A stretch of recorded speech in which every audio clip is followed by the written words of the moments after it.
UPSC civil service examination में सफलता के लिए संघर्ष कर रहे मेरे dear friends, sisters, brothers and my dear family, एक बिहारी सब पे भारी परिवार में यूपीएससी सिविल सर्विस एग्जामिनेशन के honest and successful exam focused preparation के लिए जो हमने मैराथन क्लास शुरू की है, उनके यूपीएससी गाइडेंस पार्ट में मैं आपका वेलकम करता हूं।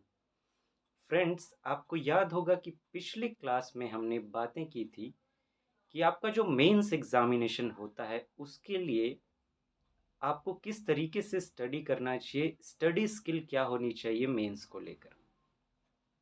आज फ्रेंड्स अब बात करेंगे हम लोग कि मेंस के लिए आंसर राइटिंग स्किल्स क्या होनी चाहिए आपके अंदर। अब देखिए, जो हम पढ़ते हैं अल्टीमेटली उसका हमें करना क्या है, एकमात्र पर्पस हमारा यही है।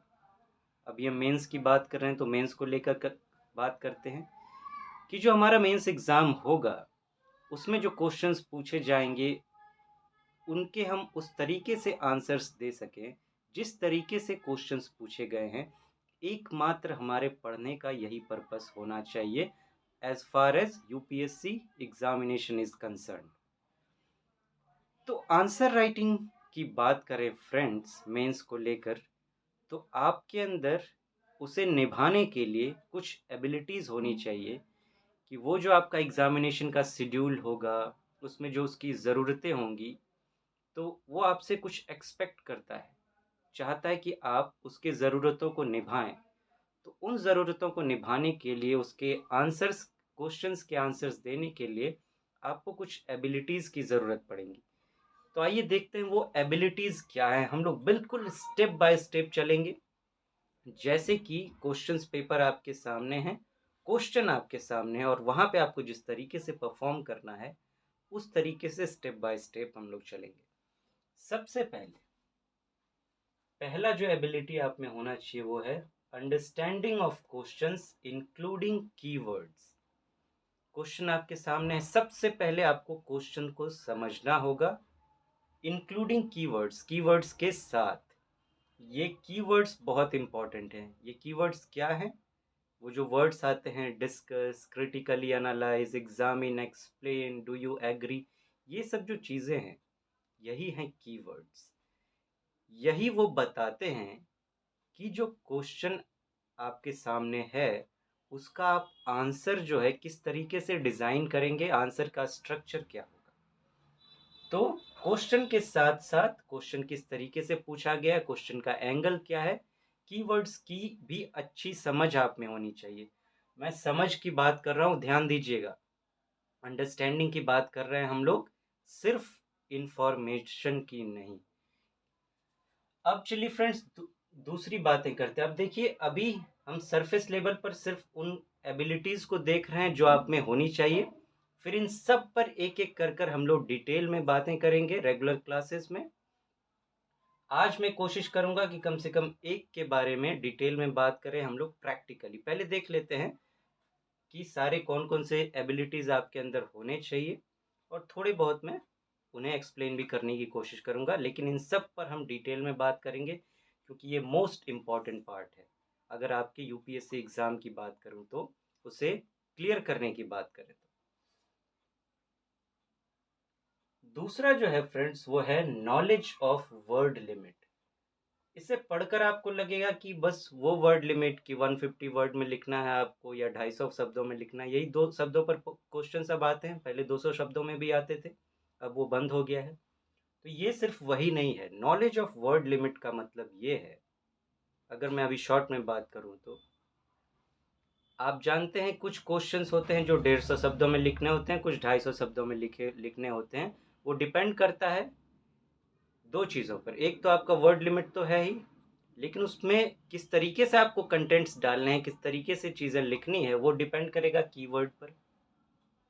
तो कीवर्ड को लेकर कौन से वर्ड लिमिट में, मीन्स 150 या 250 वर्ड्स में कितना कंटेंट आपको डालना है, मीन्स कितने पॉइंट्स आपको लिखने होंगे, कितना इलेबोरेशन करना होगा, इसकी अच्छे से समझ।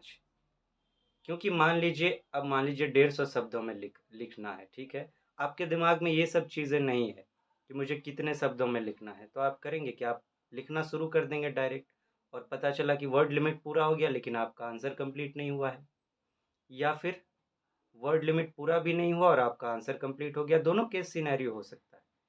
तो इसीलिए इसकी डिटेल में अंडरस्टैंडिंग होनी बहुत ज़रूरत है। तीसरी तीसरी एबिलिटी क्या आप में चाहिए? Critical analysis and interdisciplinary thinking skills. अब जो क्वेश्चन आपके सामने होगा, अब उसके लिए आपको कंटेंट चाहिए कि इसमें जो आपको लिखना है वो आप तभी कर पाएंगे कि जो स्टेटमेंट दी गई है क्वेश्चन में, आप उसकी एनालिसिस कर सकें, उसके गहरे उतर सकें, उसके पीछे छुपी हुई बातों को समझ सकें। वो तो उसे क्रिटिकल एनालिसिस और इंटरडिसिप्लिनरी थिंकिंग की बात मैं कह रहा हूँ। एक क्वेश्चन पर आपको अलग अलग क्षेत्रों में जाना होगा सोचने के लिए कि आपने जो भी पढ़ाई की है कहाँ कहाँ से आप बेटर कंटेंट ला सकते हैं चुनकर। एक सब्जेक्ट को कई सब्जेक्ट से जोड़ कर देखना, उसे ही कहते हैं इंटरडिसिप्लिनरी। तो यहाँ इंटरडिसिप्लिनरी थिंकिंग की बात हो रही है, तो ये सोचने की क्षमता आप में होनी चाहिए, क्योंकि वहाँ आपको सोच के ही चीज़ें लेके आनी है। तो तीसरी है। चौथी, practice of thinking in structure. कि अब देखिए एग्जाम में जब आपके सामने क्वेश्चन होंगे तो आपको खटाखट से स्ट्रक्चर फॉर्म करना होता है दिमाग में। बहुत कम से कुछ ही सेकंड्स होते हैं आपके पास, ज़्यादा से ज़्यादा मैं कह लूँ तो 1 मिनट आपके पास होगा कि आप दिमाग में आंसर का स्ट्रक्चर फॉर्म कर लें। तो आपको क्या लगता है, अगर आपने इसकी प्रैक्टिस नहीं कर रखी है तो आप अचानक से फॉर्म कर लेंगे उसको? 1 मिनट में हो जाएगा, सारे क्वेश्चंस के साथ आपका स्ट्रक्चर तैयार हो जाएगा? नहीं हो सकता, ये आप भी जानते हैं और मैं भी बहुत अच्छे से जानता हूँ। तो इसके लिए जो है आपको इसकी रेगुलर और बहुत ही डेंस प्रैक्टिस करनी पड़ेगी कि आप उस स्ट्रक्चर में ही सोचें कि हाँ, क्वेश्चन मेरे सामने होगा तो मैं इस तरीके से डिज़ाइन करूँगा। इसकी प्रैक्टिस के लिए आप क्वेश्चंस कहीं से भी ले सकते हैं, प्रीवियस ईयर्स में होते हैं, या फिर आप करंट में कुछ स्टेटमेंट्स आते हैं वहाँ से आप उस पर सोच सकते हैं। तो एक तो ये हो गई। अब पांचवी बात, कोऑर्डिनेटेड फास्ट राइटिंग प्रैक्टिस। बहुत बार पाया गया है कि स्टूडेंट्स जो है उनकी राइटिंग प्रैक्टिस नहीं होती है, फास्ट राइटिंग नहीं कर पाते, इस वजह से वो बहुत क्वेश्चंस उनके छूट जाते हैं। तो एक तो होगी फास्ट राइटिंग प्रैक्टिस, लेकिन कोऑर्डिनेटेड फास्ट राइटिंग प्रैक्टिस क्या है? आपका माइंड जो कहे और आप वही आपका हाथ लिख रहा है, बीच में कोई और चीज़ डिस्टर्ब नहीं कर रही है, इसके लिए प्रैक्टिस करना होगा। जब आप लिखेंगे ना तो माइंड में कई चीज़ें आपको डिस्टर्ब करने के लिए आती रहती हैं, ऐसा ना हो, क्योंकि अगर ऐसा हुआ तो लिखना कुछ होगा, आप लिख कुछ और देंगे। तो इसकी प्रैक्टिस। सिक्स्थ, लास्ट हमारा है, practice of creating answers on unusual questions and previous year questions with in time. आपको प्रैक्टिस करना होगा आंसर्स क्रिएट करने का, क्योंकि वहाँ आपको क्रिएट ही करना है अपने बेस पर। लिखा लिखाया आप जानते हैं कि आंसर्स कहीं नहीं मिल सकता यूपीएससी का, तो आपको क्रिएट करना पड़ेगा। तो अनयूजुअल क्वेश्चंस पर आप क्रिएट कीजिए।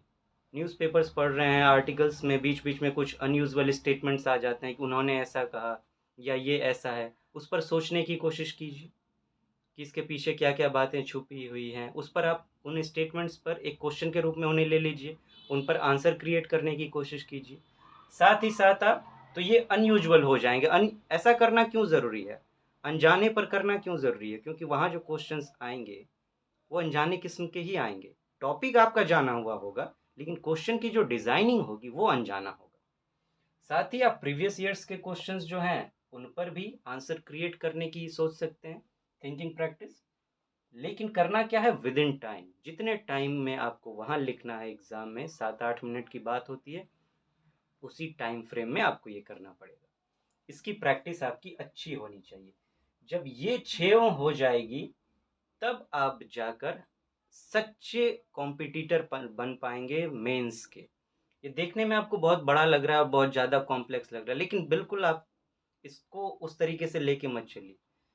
धीरे धीरे हम लोग इस पर बात करेंगे, ये बहुत इजी हो जाएगा आपके लिए। इसको 6 पॉइंट को लेकर घबराएं नहीं, धीरे धीरे ये आगे चलकर हम लोग इसको एक बना लेंगे, एक बन जाएगा और ये बहुत नेचुरल तरीके से आपके अंदर फ्लो करेगा। तो आपको नेचुरली इसको अपने अंदर शामिल करना है, उसी पर हम लोग बात करेंगे धीरे धीरे। और वो होगा, सब करते हैं और एग्ज़ाम में सेलेक्ट भी होते हैं। ये लेकिन अगर आप कर लेंगे तो यूँ समझिए कि आप बेस्ट कॉम्पिटिटर्स में होंगे और फिर कैसा भी क्वेश्चन आए आपको बीट करना मुश्किल होगा। आपको यूपीएससी बीट नहीं कर सकेगी। जब ये आप कर लेंगे ना तो 12 बजे रात में आपको नींद में उठा के भी कोई कहेगा कि यूपीएससी का एक आंसर लिख के दो, तो आप बिल्कुल सही सही लिख के देंगे। अब आइए फ्रेंड्स, एक क्वेश्चन को लेकर पहले पॉइंट को थोड़ा सा डिटेल में देखते हैं। मैंने क्या बात की? Understanding of questions including keywords. Keywords तो एक पार्ट हो गया, उस पर आप जानते हैं कि स्किल डेवलपमेंट क्लास में हम लोग बात कर रहे हैं रेगुलर, उसके लिए तो पर्टिकुलर क्लास चाहिए, लेकिन फिर भी अप्लाई करने की कोशिश करते हैं। अब देखिए कीवर्ड्स की जहाँ तक बात है, ये क्वेश्चन देखिए, explain the role of geographical factors towards the development of ancient India. ठीक, ये जो एक्सप्लेन है ये कीवर्ड है। अगर यहाँ पे डिस्कस होता सोचिए, यहाँ पे क्रिटिकली एनालाइज होता तो सोचिए, तो मीनिंग बदलते और आंसर लिखने का तरीका भी बदलता या नहीं बदलता, आप बताइए। इसीलिए ये कीवर्ड्स बहुत इंपॉर्टेंट होते हैं, इसकी अंडरस्टैंडिंग आपको होनी चाहिए। अब देखिए क्या है, अब क्वेश्चन को समझने की बात है कि क्वेश्चन आपको समझना है, understanding of question. Explain the role of geographical factors towards the development of ancient India. ये पहला ही क्वेश्चन है जो यूपीएससी मेंस में 2023 में पूछा गया था हिस्ट्री में। अब देखिए हिस्ट्री में ज्योग्राफिकल फैक्टर्स की बात हो रही है, फिर भी चलिए क्वेश्चन समझते हैं। ये कह क्या रहा है करने के लिए कि ज्योग्राफिकल फैक्टर्स का क्या रोल रहा है एंशियंट इंडिया के डेवलपमेंट में, ये इसकी डिमांड है कि आपको ये बताना है। लेकिन कई स्टूडेंट्स गलती क्या कर जाते हैं, अब उन्होंने देखा कि role of geographical factors towards the development of ancient India, उन्होंने पढ़ा तो, लेकिन वो एंशियंट इंडिया भूल जाते हैं और अब क्या करने लगते हैं, वो ज्योग्राफिकल फैक्टर्स का डेवलपमेंट में क्या रोल होता है ये बताने लगते हैं। जैसे कि हिमालय है, हिमालय ने मदद की, हिमालय ने कवरेज दिया, तो उसके अंदर जो है प्रोटेक्शन मिली, हिमालय से दूसरे अंदर नहीं आ सकते थे, तो बहुत डेवलपमेंट हुई। डेवलपमेंट हुई, ये तो आपने क्या बताया यहाँ पे, ये आपने हिमालय का रोल बता दिया, लेकिन बताना क्या है, हिमालय के रोल को ज्योग्राफिकल फैक्टर्स एक हिमालय मान लेते हैं, तो हिमालय के रोल का एंशियंट इंडिया के डेवलपमेंट में। एंशियंट इंडिया का मतलब पहले आपको समझना होगा, एंशियंट इंडिया क्या है। एंशियंट इंडिया है इंडस वैली सिविलाइजेशन, वहाँ से शुरुआत होती है, फिर आर्यंस आते हैं, उनके उनके बारे में जो वैदिक काल है हमारा, मौर्य, फिर और भी चीज़ें जो है बुद्धिज़्म, जैनिज़्म, महाजनपदास, ये चीज़ें हैं। वहाँ आईवीसी से लेके हर्षवर्धना तक ये जो साम्राज्य रहे हैं, ये है एंशियंट इंडिया।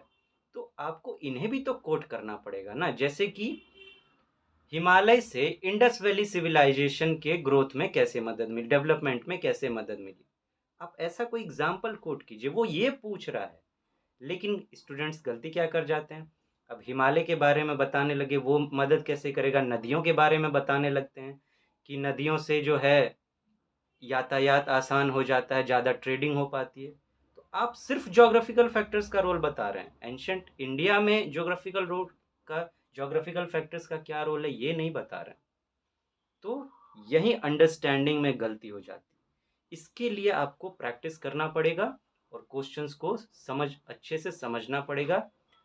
आप क्वेश्चन समझ गए तभी 50% काम तो तभी हो गया। इसी में ज़्यादातर मात खा जाते हैं, पूछा कुछ गया है, लिख कुछ और रहे हैं और सारी कहानी खत्म हो जाती है। तो फ्रेंड्स, ऐसे ही हम सारे चीज़ों पर बात करेंगे, इस पर हम बहुत डीप में जाने वाले हैं, ये बहुत इंपॉर्टेंट पार्ट है। हर एक स्किल को हम डेवलप करेंगे यहाँ पर, और जो हमें बनना है एक ऐसा आंसर राइटर जो यूपीएससी की डिमांड है, और ऐसा जिसे यूपीएससी बीट ना कर सके, उसके माइंड को समझते हुए, उसके डिमांड को समझते हुए फिर हम अपने आप को ट्रेन करेंगे। तो फ्रेंड्स, आज यहीं रुकते हैं, तब तक आप अपना ध्यान रखें। Thank you so much, have a nice day, नमस्ते।